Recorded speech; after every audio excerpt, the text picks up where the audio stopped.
Welcome to the Mining Your Business podcast, a show all about process mining, data science, and advanced business analytics. With me, as always, my colleague Jakob. Hi, man. Hello, Patrick.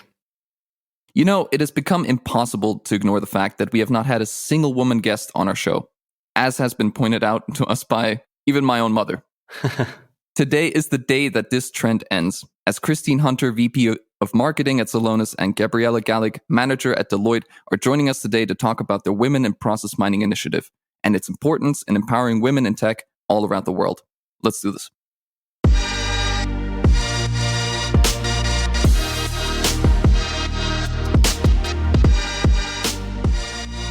Before we dive into the episode, we have a special announcement from our guest here, Christine, about women in process mining. So, Christine, go ahead. Thank you so much. We're really excited to be here and extend a special offer or an invite to the listeners of the podcast. We are going to be hosting our next Women in Process Mining virtual meetup on August 19th at 11 a.m. Eastern Time or 5 p.m. CET. And during that meetup, we are going to be hearing from two powerful women in the field as they share their experiences on making the case for process mining within their organization. So we invite you to register for this meetup. You can do that through the Women in Process Mining LinkedIn group, or you can also do that through a link that will be posted in the show notes of this podcast episode. We hope to see you there. Thank you very much. And now let's get into it. It took us precisely 41 episodes to get a female perspective on the podcast. Not that there wouldn't be talented women out there alone in process, and the pool of talent among our female colleagues is huge. But unfortunately, we've encountered some resistance when invited. Today, this will finally and luckily change. We will have not one, but two smart and influential women on our process mining show who are creating something very specific for the women community and to empower women to actually go into the process mining field and, develop themselves, which is very interesting. And therefore, I would like to welcome to our show Gabriela Galic, a manager at Deloitte with a strong focus on process mining, and Christine Hunter, Vice President of Field Marketing in North America for Celonis. Gabriela, Christine, welcome to our show. Thank you so much. Glad to be here. Thank you so much. So, Gabriela, Christine, you have basically joined forces to build up a community by women for women. The initiative is called Women in Process Mining, and we will surely get into that in a moment. But before we do, let's take a little step back and look also at your careers and how you ended up where you are right now. And therefore, I would say let's start with Gabriela. And Gabriela, I'm gonna bring up something here on you because I'm following you on LinkedIn, and recently I saw there this post about an air fryer and process mining. I love that. you must have seen this coming back to you at some point in some way, and here it is, publicly and on everyone's ears. The question is how or what way is air fryer connected to process mining? That's a really good question. And I hope you need to tell me afterwards if you also have an air fryer. If not, I would definitely recommend to have one. And I tried it out and I just love this gadget. Yeah. But that's a funny story. So basically how an air fryer can be connected to process mining is very easy because every basically transaction we do as a consumer, right? When we, for example, ordering something online, this is getting captured in the source system or the databases from companies, right? And if you place an order, this order gets processed. Somebody needs to get these products from the warehouse, or the retailer needs to order these products from the manufacturer. These are all processes, right? Order processes. And that's why you can connect an order or ordering an air fryer to process mining very, very easily, because it's a process how to get your air fryer home. And then, of course, you have some, I would say, pitfalls or inefficiencies in a process. What happened also to me, what I explained on LinkedIn, basically, I had an expected delivery date when I ordered the air fryer, and they said, they will deliver it in 5 days. But then it turned out that the air fryer wasn't on stock at all. So I still paid it and I waited for it almost 2 weeks and nothing happened. And when I called the customer service, they said, yeah, well, it's out of stock. And then I realized, like, okay, how is it even possible to order a product or an air fryer online if it's out of stock? And these questions we also answer in our jobs or general with process mining, but with big customers, right? And saying, okay, how does your ordering process look like? How does your supply chain look like, right? Why didn't you order on time? Where do you have the longest throughput times, et cetera, et cetera? And that's why and how an air fryer purchase can be connected to process mining. What a great introduction to our process mining episode. To go also into your career, so very interesting and also very entertaining companies that you already worked with, starting in Celonis as a data scientist. And for our listeners, there's also a little circle in this, as Gabriela, if I recall correctly, also worked with the founders of our company, with Andreas Klutzel and Thomas Kerschbaumer. So very interesting history there. And you basically worked yourself up also to now that you're in a consulting in Deloitte and everything. And my question actually is whether, since you are now based also in New York, whether the dreams really do come true in New York. I mean, for me, yes, personally, right? So maybe when I quickly start what I did in the last year. So I started with process mining in 2016, exactly. So my first company I worked for was Celonis, where I started my process mining journey. But before that, I also had process mining in university. So we had it as a course. So back then, I learned a lot about process mining. And we used Disco back then, yes, which is very common in the research field. And then, I kind of fell in love with process mining, the technology, and what you can do with it. Afterwards, I worked for the BMW, and I did a lot in business intelligence. I was a Scrum Master there for a business intelligence project for the accounts payable process. But then I quickly realized doing business intelligence that I miss doing process mining because it's special and different. And that's why I joined Deloitte in 2018 and in Munich back then. And since then I'm here. And what I do at Deloitte is basically I'm a project manager for process mining projects. So we help our clients to work with process mining software tools. We help them analyze their processes, optimize their processes, and identify value for process opportunities or inefficiencies. Yeah. And as you said, exactly last year, September, I had the opportunity to move to New York City with Deloitte, which was always a dream of mine. I also studied in the US in my bachelor's. I have a lot of friends here in the US, I'm honest with you. And I was just curious working here and being kind of, somewhere where the process mining market kind of just started or is younger than in Europe, basically. And it's just nice to be in a team where everything's kind of, starting to develop within the market. And that's why I can say maybe dreams come true. Yes, exactly. Because I'm very proud that I could have this opportunity. Yeah. What would you say is the most startling thing when looking back at your long and tenured experience with process mining from the very beginning in 2016 to now? What has been the most startling thing that you have seen develop in the space? It's just it's great to see how this developed from kind of where should I start? Process mining back then, especially this company I work for, it was nobody knew what process mining is, right? And it was a very new technology and still is. And it's just, and I was doing kind of a proof of concept where we need to explain to customers what process mining is, what they can do.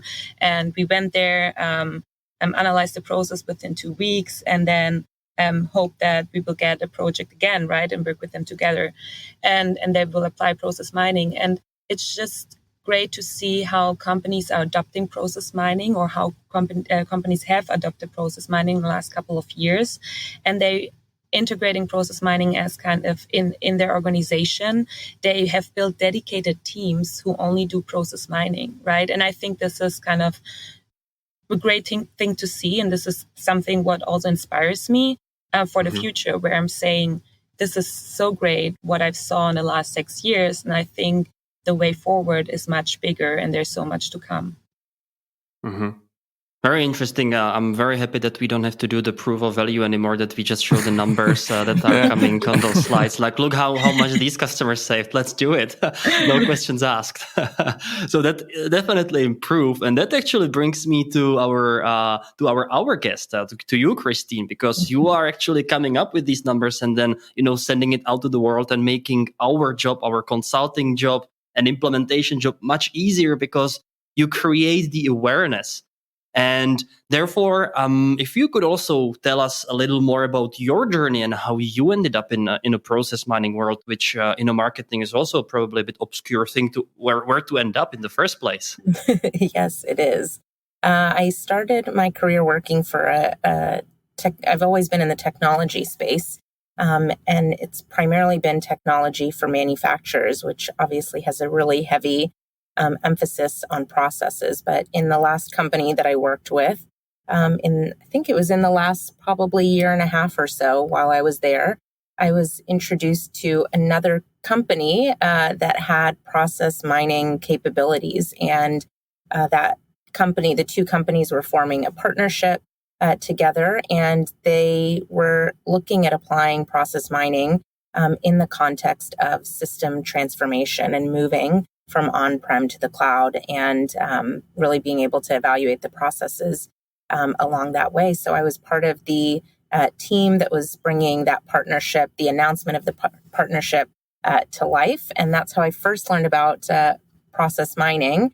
And then not long after that, again, probably about a year, maybe later, I was approached by Celonis to consider a marketing position here. And so I continued the journey with process mining. So obviously knew the technology, was familiar with the company because I had a former colleague that had come to work for the company as well. So, and I thought as a marketer, one of the things that was really interesting for me was to be marketing a new technology, something that's in a new category that's being established.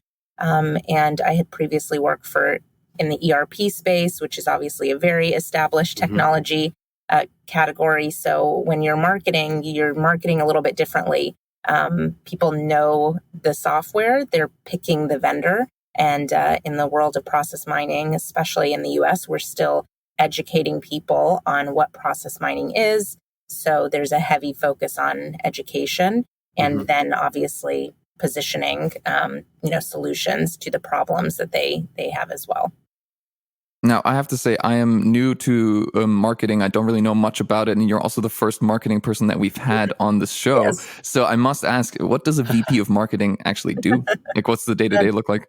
This is probably the question that I get from friends and family, too. It's like, explain to me exactly, because I have friends that are in education, and you've been through it yourself, so you have a frame of reference. So a VP of marketing could look different at different companies, but in my role, we really look at the market that we're serving, and we team up with the sales team to understand how we're going to grow the business together. So what segments of the market are we going to go after? What's our ideal customer profile? And then from there, we look at ways that we can get in touch with that ideal customer to generate new leads. So my team, together with me, we look at all of these sales goals and put together our marketing plan and our marketing calendar. And that could be a lot of different touch points. So it could be if we're in the retail space, what are the key industry events that we need to be at? What are the online magazines that retailers are reading so that we can advertise or promote our content in there? How can we continue to nurture the conversation with clients that maybe come to our website and start to do learning? How do we continue the journey with them, and maybe send them emails on a regular basis so they're continuing to get educated, or invite them to a webinar or other, we may send them something in the mail. So any sort of way that we can basically get in touch with them to generate new leads and then progress them forward to opportunities and close business. Obviously, the sales team's involved at that stage, and that's where we partner very closely together. In the sea of BI tools, is it different to market process mining as significantly different than your average BI tool? I think it is, and I think some people, when you're learning something that's new, I find that you look for something that's similar, just so you could anchor your mind in what it could be. So if people do that for process mining, I could see where they make, the connection, but it's so much more than that. It has so much more depth. And I think one of the big differences is the real time, nature. A lot of, BI, you're looking at the past or looking at the current state, but with process mining, you're really able to also envision what the future would be like and take action within the technology, which I think really sets it apart from other things that could be in a similar space. Now, there has been one specific ad from Celonis that is just running through my mind every time I think about marketing of process mining. And that was this huge campaign on there is a 100 million euro or dollars, actually, was it US commercials trapped in your business. Did you have anything to do with this ad? I will say it was our amazing corporate marketing team here that put that together. So my role in it was more supporting and making sure that, since I work so closely with the sellers in the field, that they're leveraging that and using it to send out to their clients and prospects and make them aware. But we've had some other brand campaigns as well that have been fun to do in the local markets in the U.S. and as you said, help to raise awareness of who the company is, but really ultimately what process mining is about. Well, I would say job well done. I saw it many times. Just kept popping on my algorithm on LinkedIn. So yeah, it lives in his head rent free. Well done. I'll pass along the thanks to our team that put that Very together. cool. They did a great job. Now, to moving on to actually our core focus topic of today's episode, which is women of process mining. So probably the first question would be, how did you guys even meet? At what point? Because I guess that precedes all of this initiative that you co-created then. Yes.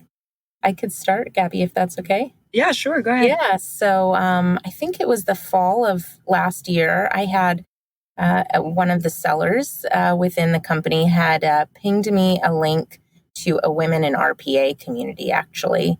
And I don't recall if he asked, I can't even remember why he pinged it to me, but he did. And when I saw that, I thought, I wonder if there's a women in process mining community out there. And so I started to look and I didn't find anything. And I thought, why isn't there? I had at that point probably been through 2 of our big company flagship events, and I had heard women speakers. And so I'm like, I know obviously that there are women in this field and they would love to gather together. So I pinged a few women internally within the company that I knew had been, champions and advocates for women and asked them if they would, get involved in a project like this. And as I did that, I connected with a woman named Vivian, who leads is the chair of our internal women and allies community at the company. And she said, you should meet this woman, Gabby. And so I quickly looked on LinkedIn and I saw that in her LinkedIn, I think it's bio or description, it had women in process mining. And I thought, I have to meet her. And so I reached out. And very quickly we got a chance to connect. I think it was maybe in December of last year and then on into January. And we both shared what our vision was for bringing together a community. And we both had a little bit of a different, angle, same kind of core thing that we wanted out of the community, but different ways of getting there. And I'll let Gabby talk about that. But we said, hey, why not do this together? That's part, kind of the spirit of bringing a community like this together. So that's how we got connected, or kind of the onset of the idea from my side. Gabby? Exactly. Yeah, I mean, it was similar from my side, because for me, it was November, December when I realized that we have so many initiatives out there, right? There are women in tech, we have women in AI, we have women in data science, women in BI, I think, as well. So there's so many initiatives out there. And then it's currently kind of also a situation that women are still kind of underrepresented in the entire tech world.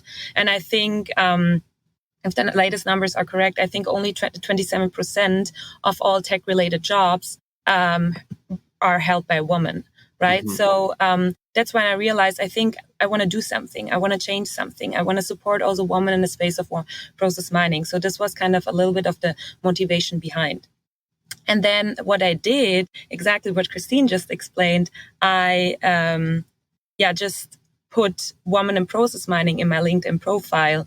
And then a couple of weeks later, she texted me, and that's how we connected, which I'm really glad about it. So that's why you see, you always need to put something on LinkedIn, but because you never know who are you going to meet, what possibilities you have, or who are you going to meet. So it's a great tool. I'm not doing advertising for LinkedIn, but I just want to say, it's a great way to stay connected. I'm glad that I did it. Exactly. Otherwise, we won't be sitting here today. So that's we already know you're doing advertising for air fryers. So could you describe the women of process mining? Like you talked about that you aligned your goals and things. Like, can you describe in short kind of what the goals are of women in process mining? What should people be thinking of when they hear this initiative? Yeah, sure. So basically, what we want to do with process mining, first of all, our vision is kind of to create kind of the biggest, largest community for women in process mining worldwide. And our mission is kind of to connect all leaders, female leaders who work, study, research in the field of process mining, or are just interested to learn more about process mining. And we want to connect these women worldwide, and to build up a network so that they can learn from each other and shape the future together. Christine, do you have anything to add? Agreed. I think it's really about bringing their voices. There's so many women that, even outside of process mining, are at the forefront of transformation, whether that's in the tech field or in other fields. I mean, the first computer programmer was a woman. In the US, there's a movie, I was telling Gabby about it, called Hidden Figures, and there's so many women that were at the forefront of taking astronauts to the moon. And so women are present and are part of these transformational things that are happening in our society and in our businesses. And so that was, again, a lot of the motivation is, we know they are there. How do we elevate them and really magnify their influence? And we thought about doing that in a couple of different ways. When I had thought about it, I really, coming probably from my marketing background, thought we should do a regular event series where we bring these women together and they share, and we kind of have panel discussions or in-person roundtables, and have that on a regular basis. And when Gabby and I talked, she also had a dimension that she was thinking about connecting mentors and mentees. So people that were earlier in their career in process mining,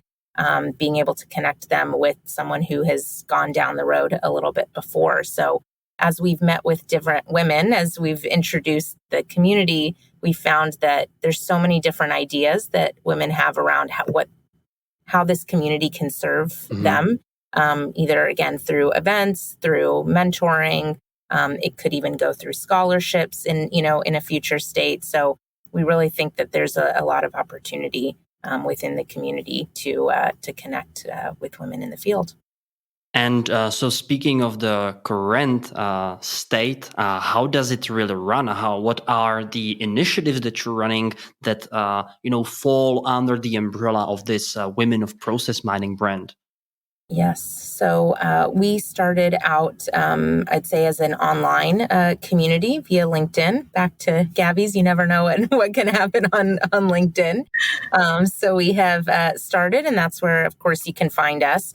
And people can follow kind of the page and request to join the LinkedIn community. And then through that, we hold regular both virtual gatherings as well as in-person gatherings as well. So we've had women across, again, a lot of different fields where they're coming. And we actually have a next event coming up on the 19th of August. And in that forum, we're going to have 2 women that are speaking about making the case for process mining and how they actually introduced it within their organization and the steps that they took to bring it on board and kind of continue the transformation. So, Gabby, you want to talk maybe about the website and mentor-mentee? Yeah, absolutely. Exactly. So LinkedIn is kind of the one thing where we shape our community, and it's kind of to go to if you want to contact us. But on the other hand, we also have just launched a website where you can learn more about our initiatives and all our founder team as well, because it's not just me and Christine. Yes. They're more on the team. And and then on the website, you can also apply becoming a mentor or mentee. So with the website, we also launched a mentorship program where we want to offer all women in process mining a mentorship where they can hopefully learn a lot from each other and just shape their future or their work together in future. Exactly. Can I go back to the meetups, because I think this is really interesting. When you organize a community meetup, what all the things that go into the planning and everything that goes in before then? Was this the first time that you did something like this? And if not, how did it go? Generally, what was the response like?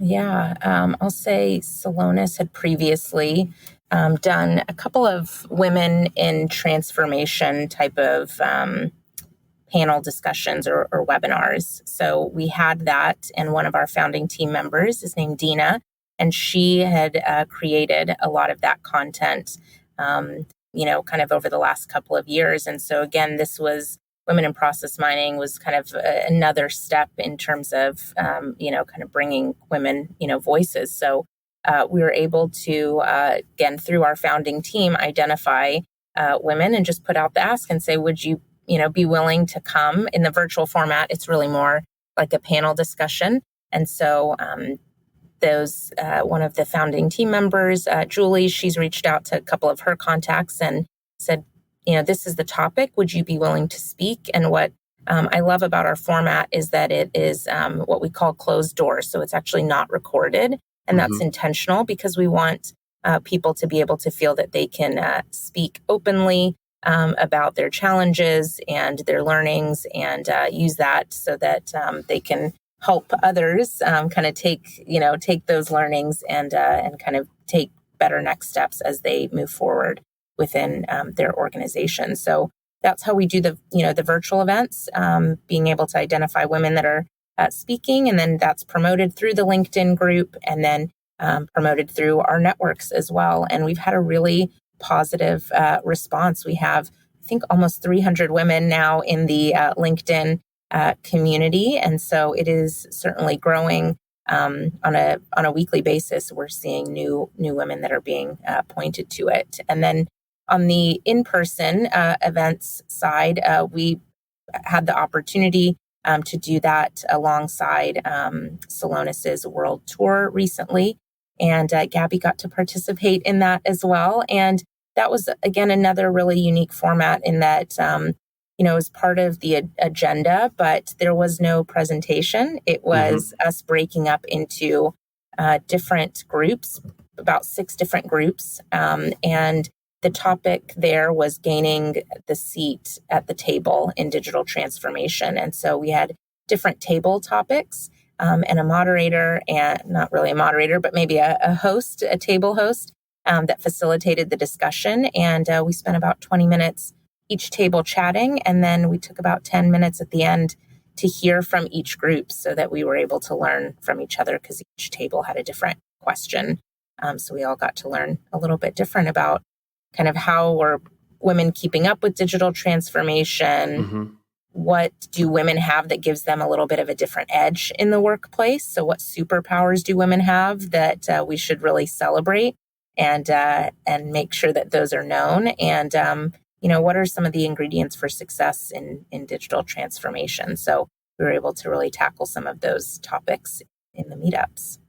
Now, saying this, what would you pinpoint and some of the problems that, especially in tech and this high tech environment, what kind of challenges and obstacles there are for the women to really flourish and establish themselves among men as I don't want to say equals, because we have so many great women in our team, and I love working with them, and they are doing great jobs. So at least in our company, I have to say that we are quite equal in this. So it's great. Mm-hmm. But maybe also from your experience, where do you see that these issues are coming from, and how does your initiative actually help addressing them?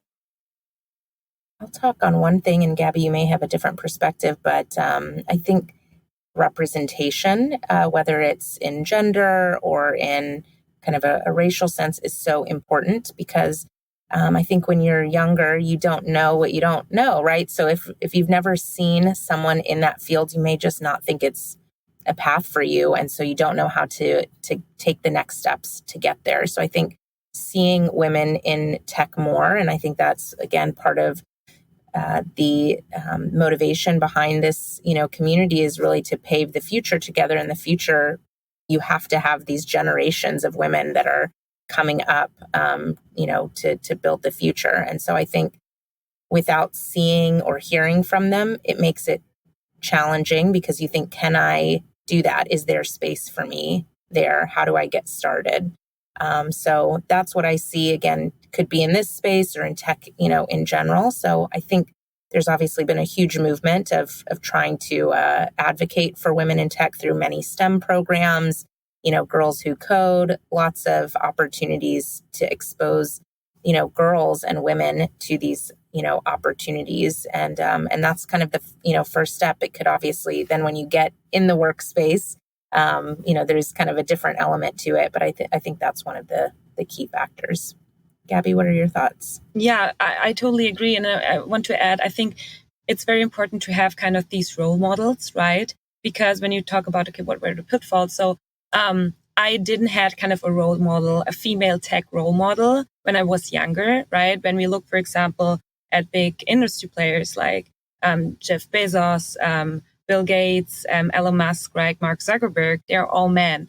And it's great, but right. But I think we need to, what we want to do is kind of change that world, that kind of younger girls, for example, have this role model, or will have a role model maybe in process mining, that they can see, okay, there is somebody I can look up to. She did it.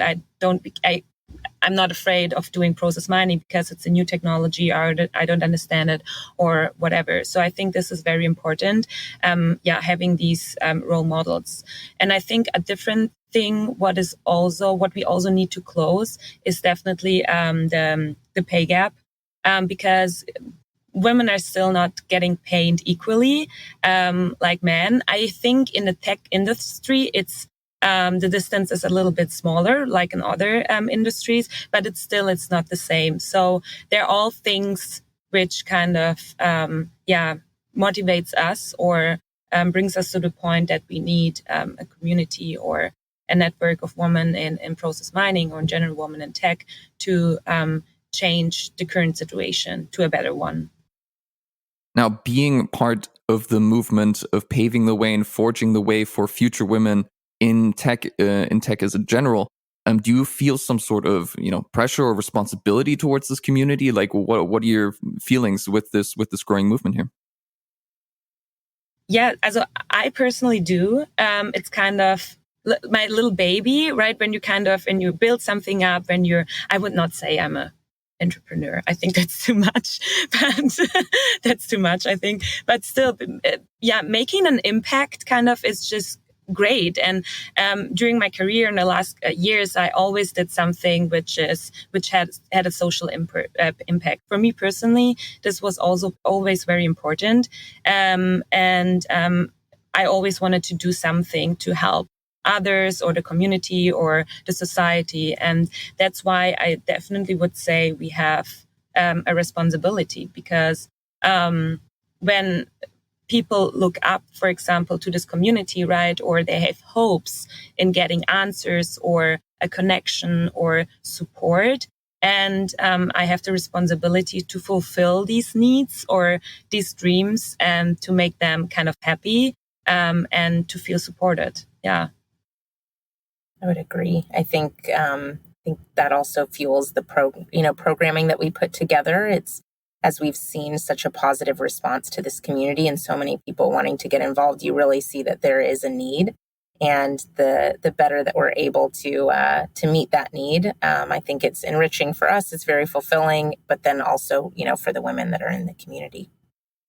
Now, having this community, can you think back also in your own paths and your own careers where you think that you could greatly benefit from what you created as of now? Then you would be, let's say, you're looking at Gabriela a couple of years back, still finding her way in Celonis. And like she would be, okay, this community can really help me in this. And what would be the moment? Yeah. So first of all, yes. I'm also similar to other communities. I'm also part with where I say, that if I would have been younger, I think I would definitely join this community. Just first of all, to expand my network, right? I would have loved. Okay, back then it wasn't not that many people doing process mining, so it was a little bit. It was harder to do that. So I think expanding a network and see kind of what else is out there.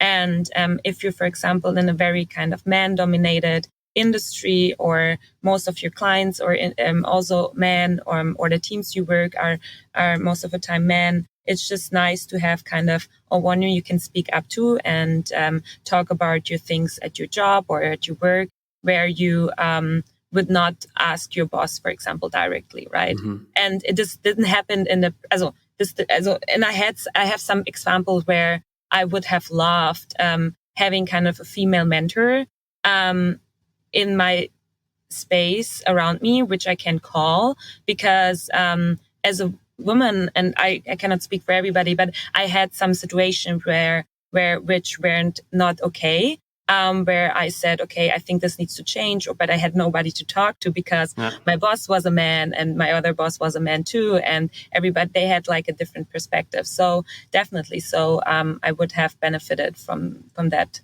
Yeah. I think the same for me. And I think what a community brings is it normalizes a lot of things that we go through. A lot of times when we're just in our own, thinking or in our own world, we may think, we're the only one that's facing whatever challenge it is. But when you are part of a community and you kind of share, I'm having this challenge at work or et cetera, then you quickly find that there are people that have gone through something that's similar. And so that just normalizing that these things happen, I think is already a really, great help. And then also being able to find solutions together. So you also mentioned this already, this mentorship program that you have for women in process mining. Is this part of kind of tackling that problem, not knowing who to talk to, not knowing who to talk to about a specific topic that concerns women in particular? Is that part of what the mentorship is aimed to tackle? For example, yes, exactly. So this could be one problem. And in general, the mentorship is there for you to, as Christine also said, right, how to deal with challenges or ask them specific questions you just don't know, right? Or you need to help with, or just a little bit of guidance in your career.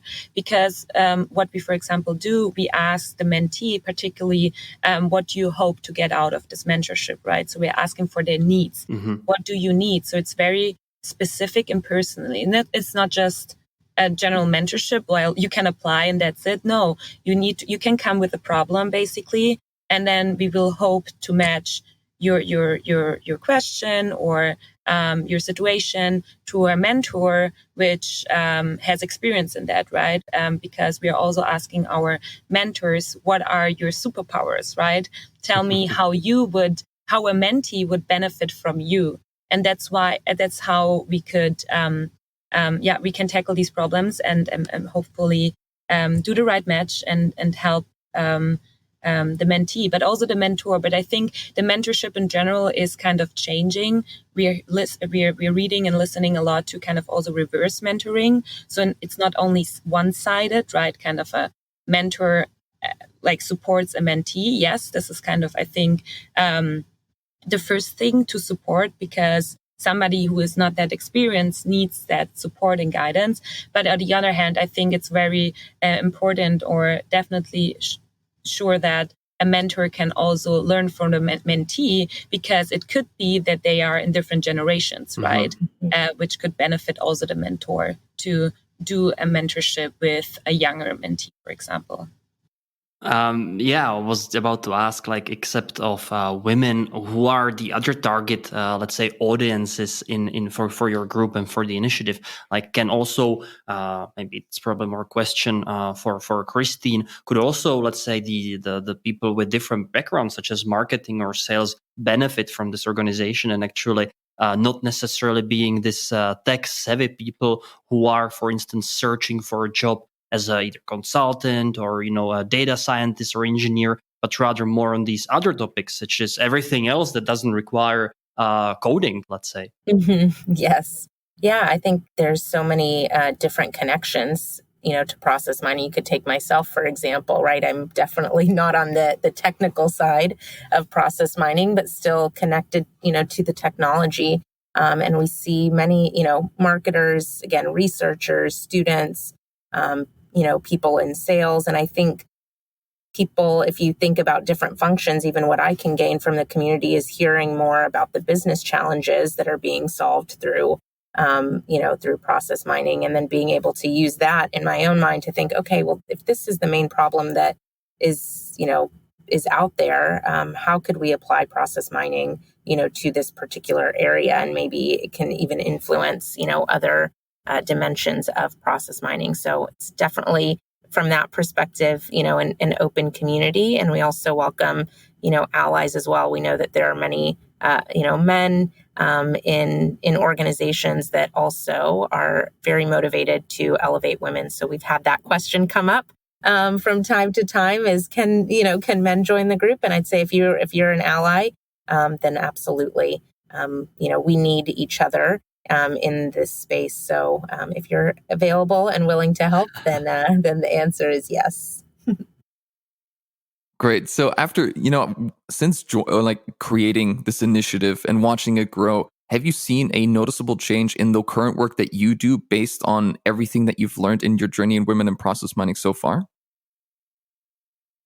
That's a great question. Gabby, anything that comes to mind? I think, let me see, because it's, as we just launched it this year, right, or just started it, I think it's a little bit too early to see kind of the results, right, or what is shaping. I'm honest. But what I can say definitely, since we launched it, or we're doing this, we're getting so many positive,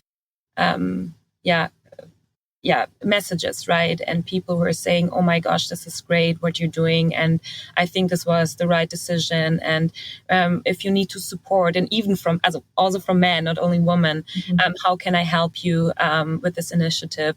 So I think this is something what I could see already just from starting this initiative in community, right? And it's just great because it's motivating. And knowing that there's a team or people who would support you is great.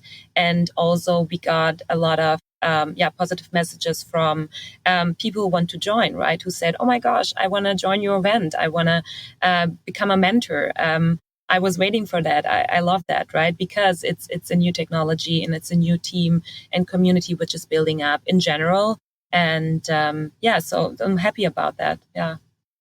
So I don't know, Christine, if you have anything else, but I think just what we hoped would happen, but has happened, and which is just the positive, response, and also the willingness of the women to come and speak or participate in these different meetups that we have, both being, panelists, or even when we did the in-person gatherings, people were really honored. We asked for people to be hosts at each table, and they were really honored to be able to lead and facilitate some of these discussions. So I think people really want to play a part, and that's also part of just our desire for the community. Although we have a founding team, we know that there may be other ideas of ways in which there could be programs for these women. And so if there is that, we certainly welcome people to come in and approach the founding team and kind of share their vision and take an active role in bringing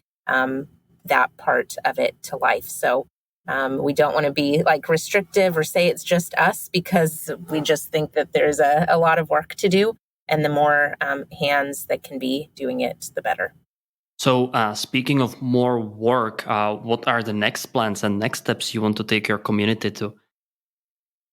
I would say more frequent gatherings of these meetups. So as I mentioned earlier, we have a next gathering coming up here in about August 19th. And so we'll be hearing from two women there, and certainly the launch of the website and the mentor-mentee relationship. But we also see in the future there could be opportunity for partnerships with academic organizations. Again, recognizing women in a more formal fashion. We've seen in some other spaces these kind of most powerful women type of awards. So I think there's a lot that can be done. Now, I have actually two more questions before we wrap the episode up. One would be, where can people go find out more about you? Where do they find you? Or you said LinkedIn. Is there a specific name of the group? Where can people just join and start engaging with you? Yes, I'll say there's 3 major ways that you can engage. You can certainly follow the Women in Process Mining page on LinkedIn. So if you just go to the search in LinkedIn and type in Women in Process Mining, you'll find that. You can also request to join the closed door LinkedIn group. That's another dimension of this community. And then the third way would be through our website, where you can sign up to be a mentor or a mentee. I think those are the first 3 ways that we recommend people getting involved in the community. Mm-hmm. I'll be sure to also communicate this to our internal Slack group and send all the women to you because they've already found it. Yes. Oh, they already found it. That's Yeah. great. And the website, I should mention, is womeninprocessmining.com. So all right. Very straightforward. Yeah. We will sure also add the links on our LinkedIn website and also to the website of our podcast. So if you didn't get it, you will find it there. And the final question, and that's really for both of you, and that would be, what advice would you give to women? And those are probably, I would say any women, but possibly fresh out of universities or just wrapping up their university times and thinking about the professional career, that are just starting or want to get into the field. Is there any recommendation, advice you would give them to give them a little head start? Yeah, so definitely. So first of all, I would say speak up for yourself. Really speak up. Don't be shy. Go there in the field and be in the front row, basically, right? So I would say you can do it, and to motivate them and say it's not, nothing is kind of too hard to do. Even if you kind of sometimes maybe feel alone or the only one or whatever, everybody has a different motive behind. But yeah, speak up and don't be shy and go for it, right? I think there's a lot to come in the future, definitely. Yeah. And of course, I want also to say, if somebody is really interested, I'm always happy to connect with with everybody who is interested to learn more about or who is interested in our community. So I would also definitely say, please feel free to contact us. Yeah.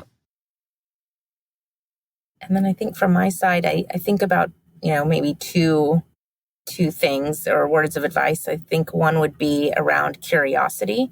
So as you're entering the workforce, stay curious, not only in the company that you're working with, the work that you're doing, but also the people that you work with. I am a huge believer in, building relationships. And so as you stay curious with people, then you really increase your own knowledge. And that, I think, is a huge benefit again, to whatever you're doing. So I would say to stay curious. Again, don't be shy in asking, questions. And that's what I encourage, when we have interns that come on our team, I really encourage them to ask the questions, because I think also asking questions helps to potentially, change the course of, what we're doing. Sometimes we just get stuck in our ways and someone says, why are you doing it this way? And not in a demeaning way, but it's just out of their curiosity. And then you have a moment there to pause and say, why are we doing it this way, right? And that's, of course, could certainly apply to process mining, which is, a lot of our processes were designed in a different era.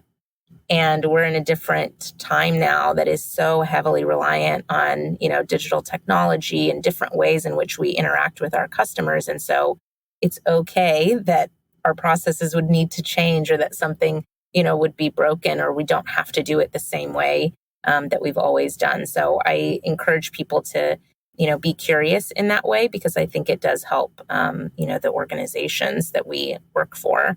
And then the second piece would be to not feel threatened by other women. This is like a really strange dynamic, within women, that sometimes people may feel that because there's not that many spots for women in technology, that maybe you have to be a certain way to get that spot, and that there's not enough room for everyone there. And what I found more, always is not approaching, when I hear about that, I'm just really disheartened. So that would be my encouragement, is not to feel threatened by other women, but really look to learn from their strengths and band together to see how, again, you could advocate and bring more people forward with you, rather than just trying to be yourself or advocate, individually. I think that can really help progress women forward in the technology field in general. I would really end our episode on these words of wisdom. Christine, Gabriela, thank you very, very much for coming to our show. It's been a pleasure, and we are very happy and grateful that we can also help promoting your group, help promoting your initiative, because I do indeed believe in it as well. So thank you for coming.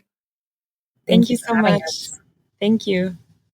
You, dear listeners, thank you for listening. As usual, you can find any information about the show on the website, mindingyourbusinesspodcast.com. We are also very active on LinkedIn, or you can also drop us an email on mindingyourbusinesspodcast@gmail.com.